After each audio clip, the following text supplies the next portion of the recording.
The Bureau is a co-working space and community started by my sister Nikita and I in January of 2023. So we're just about hitting 2 years now, which is really exciting.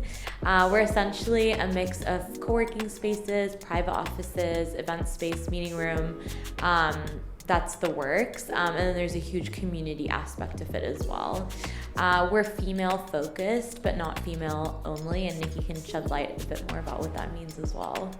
So the space is female focused. What that means is that the space has been designed with women's needs in mind and not as an afterthought, because so many workplaces all over the world just don't have that certain amenities that women may need. For example, we have a nursing room, a pumping room, which really helps women that are returning, new mothers that are returning to the workplace post having a baby, helps them really get back into things easily. All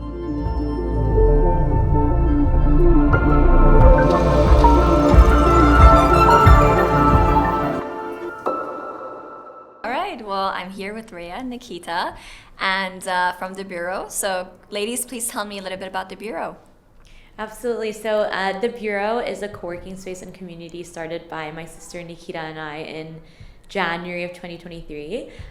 So we're just about hitting 2 years now, which is really exciting. We're essentially a mix of co-working spaces, private offices, event space, meeting room. That's the works. And then there's a huge community aspect of it as well. We're female focused, but not female only. And Nikki can shed light a bit more about what that means as well. So the space is female focused. What that means is that the space has been designed with women's needs in mind and not as an afterthought, because so many workplaces all over the world just don't have that certain amenities that women may need. For example, we have a nursing room, a pumping room, which really helps women that are returning, new mothers that are returning to the workplace post having a baby, helps them really get back into things easily to have those facilities. And then also what we realized is, so we started the Bureau on the back of COVID. And what we realized is that women were disproportionately affected by COVID globally. So, a lot of women had to leave the workplace for like childcare responsibilities and really did want to return to the workspace, but needed that support ecosystem to do so. So that's why the community aspect was so important. And it continues to be so important to the Bureau, because especially as an entrepreneur, it can be quite lonely, especially if you're a solopreneur or freelancer. And what we realize is that, everyone kind of is on their own journey, but it's nice to walk into the space, to know familiar people, to know spaces, and have that community that is kind of going through the same thing at the same time. That makes a lot of sense. I think in a especially male-dominated industry, that community and network element can be really powerful. I'm curious about the origin story. How did all of this start? So I think depending on who you ask, you'll get a different story. But I think for me personally, it was kind of born through the need for community. I think community is everything, especially post-COVID. We just live in a world where people would go through work days without actually interacting with other people. And me being one of them, actually. And so I think that was the first step. And then also just post-COVID, there was this huge need for a third space. And we got a lot of inspiration from different cafes and workspaces abroad, and kind of just decided to create our own and take the best aspects of everything we'd seen as well. And I think specifically in the UAE, we realized that after COVID, so many companies went remote or hybrid and remained that way. And so for a lot of people, it's very challenging to work from home, whether, you might have a spouse or a pet, or kids, young kids, or just be someone that cannot work from their house, or it cannot be motivated in that sense and really needs to step out. So what we realized is that was one. There's such a shift in the workplace dynamic. And then the second is that after COVID, you had, your freelancer visa, the remote work visa, more recently now, the creator visa. And so, all these things, the regulatory changes are attracting so many people that to Dubai, and there weren't necessarily the workspaces to support them. Yeah. And so we really just wanted to create a space, like Rhea said, a third space that's not your home, that's not your office, that people can use as a workspace and connect and really learn from each other. Yeah, and just adding to that, we just have so many new people in Dubai, and therefore so many new people at the Bureau. And I think that it is so important to create that infrastructure and that resource list to support them and help them succeed in our region. So we've just launched a really fun concept called the Bureau's Little Black Book. And it's essentially everything you could possibly need to start a business. So everything from like PRO services to legal services to printing and merch companies. We've just partnered with all of them to make it a seamless experience. That's incredible. I hear that a lot from people that move to Dubai and are entrepreneurs. It's so hard to make new friends. Yeah. Because, I mean, if you're moving with a large corporate multinational firm, you meet a lot of people in that firm. But if you're an entrepreneur, how are you going to meet new people? So the community element, I think, makes a lot of sense. Exactly, exactly. We essentially say we provide you with your workspace and your coworkers, you know. So that's been really great, and it's been amazing seeing the organic friendships that come out of our co-working space as well. We also sorry. No, we also believe in like kind of forced networking and like facilitated, networking and connections, and so we have a community lead whose sole job is to connect people, whether it's, so-and-so needs a certain service and the other member can provide that. So connecting for business connections, or also saying that, both of you have moved from the same country over here and, could become friends, Yes, So facilitating those friendships. And then more formally, we have a program called Bureau Connect, which is literally like a matchmaking, You get an email being like, you've matched, I love that. You both have like an interest in like sailing, or you're both in graphic design or whatever it may be. And it's really fun. And I think it's one of the most beautiful aspects of our community. Amazing. I'm also curious about, so for anyone listening or watching that doesn't know your sisters, so I have a sister. She's my best friend. I love her to death. Don't think we could start a company together. Probably drive each other crazy. So what has that experience been like? I'm just so curious about your experience working together. Yeah, it's interesting. We just did a whole panel on siblings in business, so lots to say about it. But I think it's been one of the biggest risks we've taken, but also one of the biggest rewards. I think starting a business with anyone, especially a sister, you just have such a strong foundation to build upon. So things just happen faster, decisions get made faster as well. And all in all, your values align because you're raised in the same household. So I think that gave us a very strong base to build upon. Of course, we have our conflicts and disagreements like any normal relationship or any normal co-founder relationship as well, which we have navigated. I think also an exercise that we did in the beginning is we wrote down all of our strengths and all of the things that we enjoy working on. And what was great is that none of those things really overlapped. So I think because we have such different backgrounds, Rhea was working in corporate and in media, I have more of an entrepreneurship background, and our personalities are completely opposite.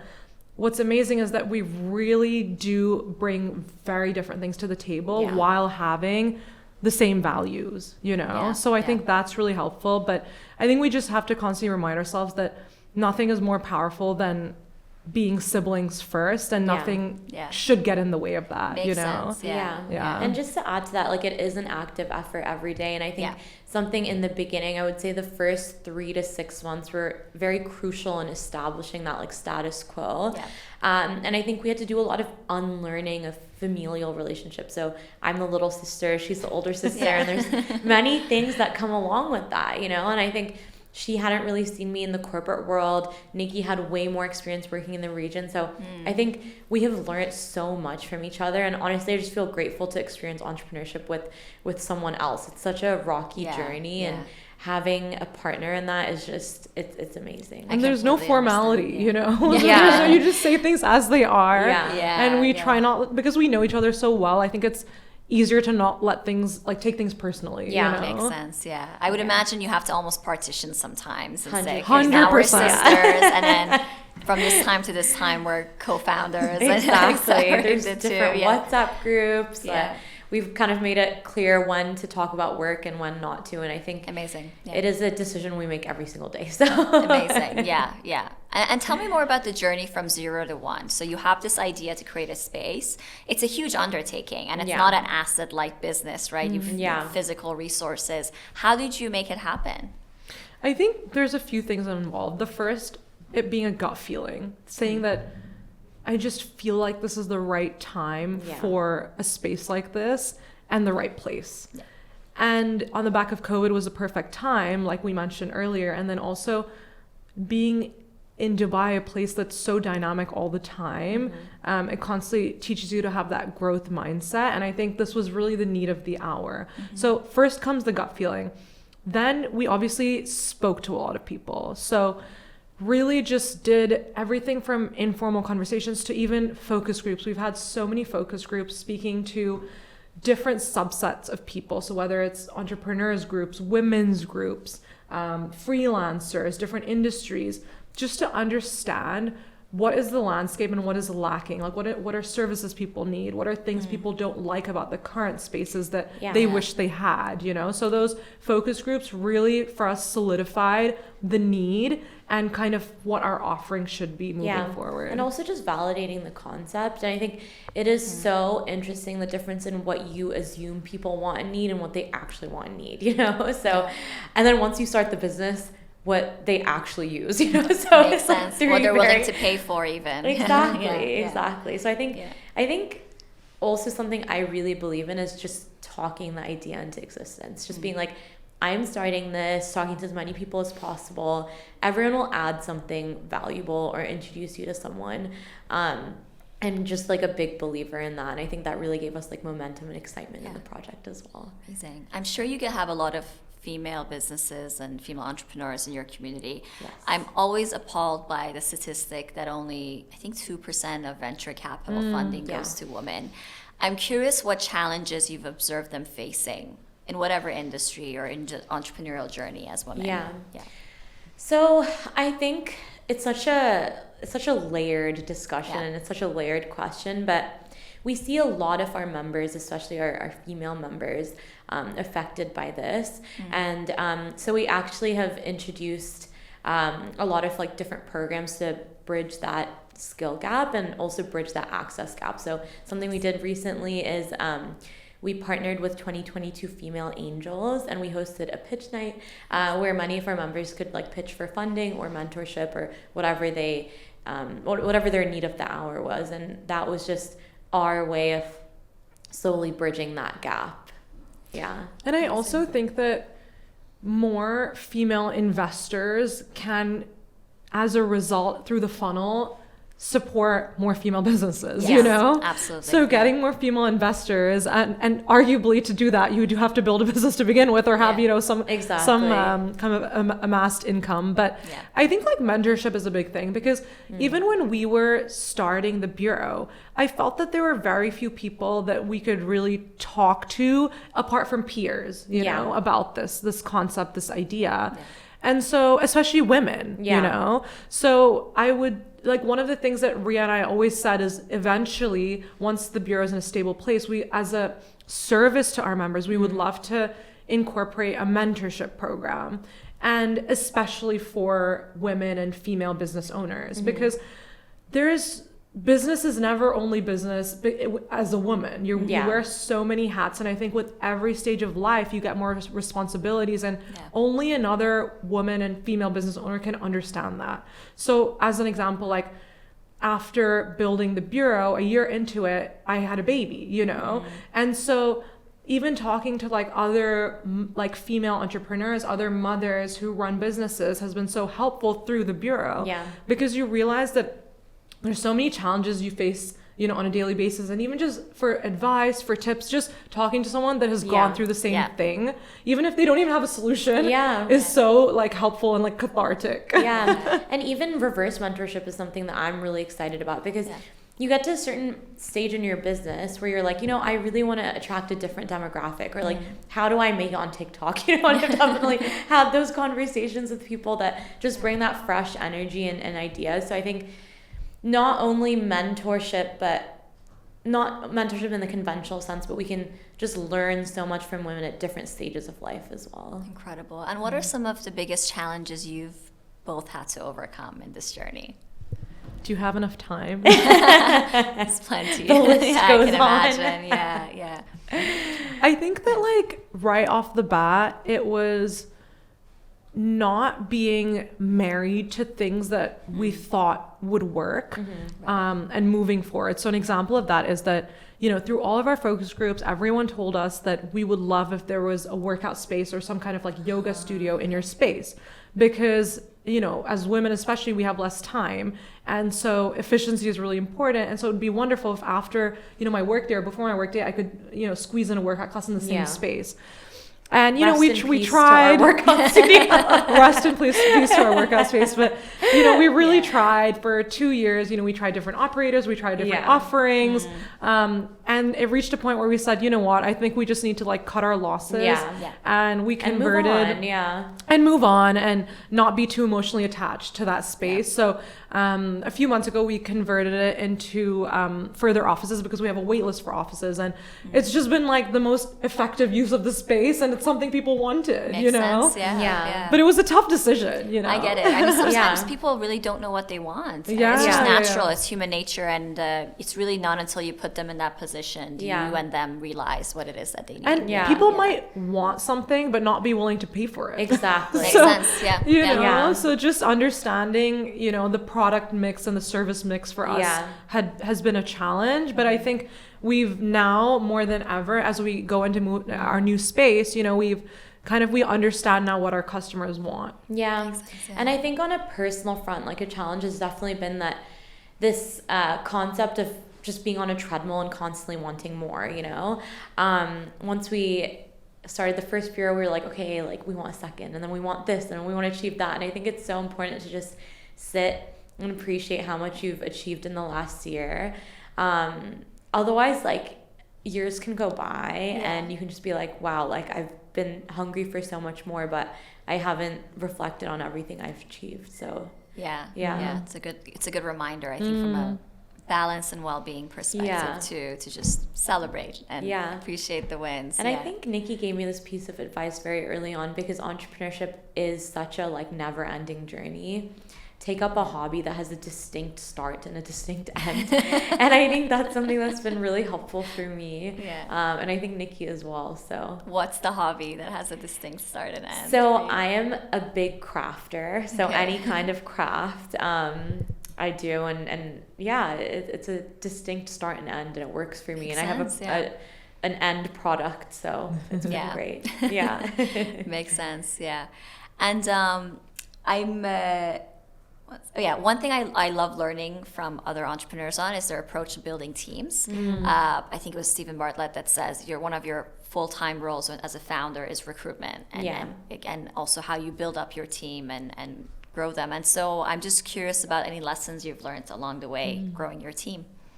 I think that Rhea and I, you know, like, even though we're very different, we align on the core values of, you know, hard work, fairness, and over communication. So I think most of your problems can be solved by over communication. So I think these are 3 of, you know, the many core values that we have, and that's something that we really look for in our team members. And if not, we really, you know, drill in and, you know, work on these things through training. And I think, you know, the team is an extension of us and, you know, our brand, and, you know, encapsulates the bureau and literally embodies the bureau every single day. And so I think it was really important for us, not only recruiting the right people, but also retaining the people, you know? So I think what we realized is that now more than ever, people value like certain things, you know, not only focused on necessarily their income. So an example is that one of our team members really values like flexibility. And so they're pursuing, you know, a degree at the same time because of, you know, that element of flexibility. So I think for us, it's been really important, one, to choose people that really do embody our core values. And second, really listen to what motivates each and every person. And it's different in every case. That makes a lot of sense. And often it's the basics, like the flexibility, humane working hours, Yeah. protected weekends, right? It's just Yeah. the basics often. And Yeah. I think also something we really encourage is for everyone to bring their personality and their hobbies and their interests into the bureau. So Nice. one of our team members is very into podcasting. So she kind of introduced that offering into the bureau. And now they're very into books. So she's launching a bureau book club. So I think it's so fun that everyone just feels a part of this process and helps grow the business as well, and in whatever way they're interested in doing so. Nice. Sounds like an amazing place to work. Well done. And We love it. yeah, I can imagine. Tell me about your long-term vision, as well as maybe anything that's up and coming, any exciting projects. Yeah, so the plan was never just to have one bureau, if we're being honest. So Yeah. 2 years down the line, now we're really excited to announce that our second location is launching in just a few weeks, and it's going to be in downtown Dubai. Exciting. Yeah, Okay. really, really excited. It's similar to the first space in terms of design and vibe, and you when you walk in, you'll feel the energy of the bureau. But there's a lot of learnings from the first one that we've incorporated into the second one. And I think beyond that, we hear from our members that, you know, this is a space they've been looking for a while, or, you know, true friendships have come from this space, or so on and so forth. And so we just feel that even in the UAE, there's so much scope for more There is. bureaus. Yeah. Potentially, you know, now that the city is growing in Dubai, but then also Abu Dhabi. Yeah. And then beyond in the region at large, at the Gulf. So I think the sky is the limit, but we have to walk before we can run. Yeah, Absolutely. One at a Growing it time. sustainably. It makes sense. I'm listening to you and I'm thinking of all the female entrepreneurs I'm going to recommend this to, and I'm going to look into it for myself too. Aw. Where can we look into? What are the next steps for anyone listening who's excited to sign up? Yeah. Yeah. So you can connect through, you know, our website, thebureaubc.com, or our socials. So we're pretty active on Instagram at the Bureau AE. Nice. And is there a process? Is there an application process? You mentioned a wait list. So So the waitlist is for the offices, but then for the actual Yeah. and for the desks, but for the actual co-working, Got it. anyone that, you know, comes in for a tour, Yeah. contacts us. A lot of people even come for events and so on and so Yeah. forth. And if you like the space, like the vibe, you can sign up. Awesome. Yeah. Awesome. I think our whole model is actually like inclusivity and being industry agnostic. We just feel like there's enough exclusive experiences worldwide, and Yeah. I also think it's really great to have a mix of industries, a mix of ages, a mix of ethnicities, whatever it may Yeah. be. So we really say that we reflect the population of Dubai in terms of our diversity. So Yeah. hope to see you there soon. Yes. No, it sounds amazing. Thank you for creating this for the community. And it's been wonderful to learn from you both. So thank you for that. Thank Thank you you. for having us.